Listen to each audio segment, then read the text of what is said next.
very Christian husband. Got converted into Christianity, and we can say that from there our journey with Jesus began. She had a girl, my mom, then 2 boys back to back, and missed several miscarriages. Tears and losses that could have broken any woman, but not this one. She kept believing. She kept thinking. She offered praise and sacrifice through every disappointment. And even when that first son died at the age of 20, she just kept pushing forward. And heaven, like some sort of compensation for the years of agony and loss, decided to reward our first daughter with 3 girls, of which I am the first. And for a while, it looked like the beginning of a beautiful ending until the least expected thing happened. My grandma somehow got pregnant again in her early 50s, or so the 10-year-old me then thought. But over the years, my grandma didn't put to bed. Instead, her stomach swelled even more while her body grew thinner.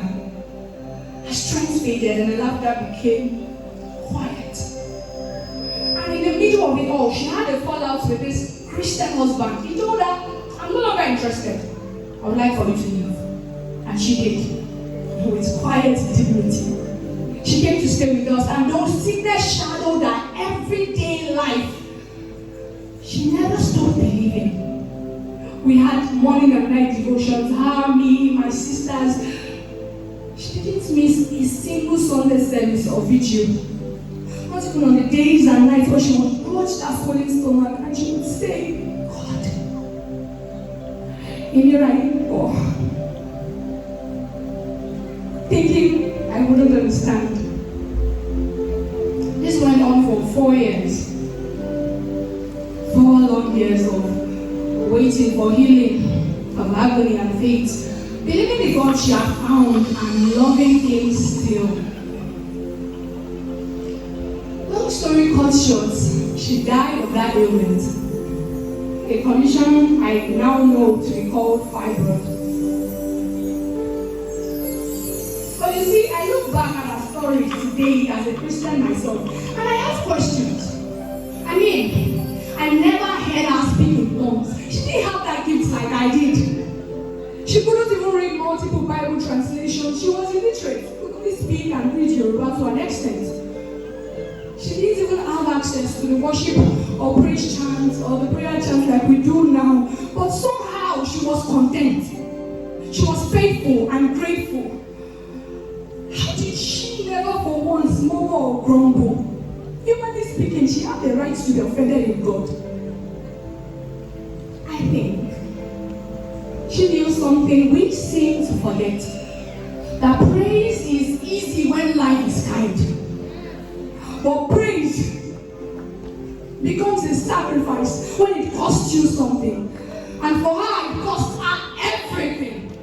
Because despite unanswered prayer, she laid it on the altar each day. Through miscarriages, through separation, through sickness, through pain, through loss, till she died. Every morning she praised loudly in quiet rooms. She worshipped with trembling hands. She thanked Him for what He had already done. Redemption, salvation, life itself. And for her, that was enough. So now I'm asking myself, and maybe just maybe I'm asking you too. When God is silent, will I still shout? When the prayers go unanswered, will I still praise? When healing delays, will it still be found worthy of my sacrifice? Because my grandma did. She didn't need tongues to touch heaven. She didn't need perfect theology to know grace. She didn't need healing to prove God's goodness. Her worship outlasted her sickness, everything. So for me, I choose to be like her. To praise God even when it hurts. To thank Him even when it doesn't make any sense. To lay it always on the altar before Him because He deserves it. Loud, bold, unashamed. Not because life is good, but because God is.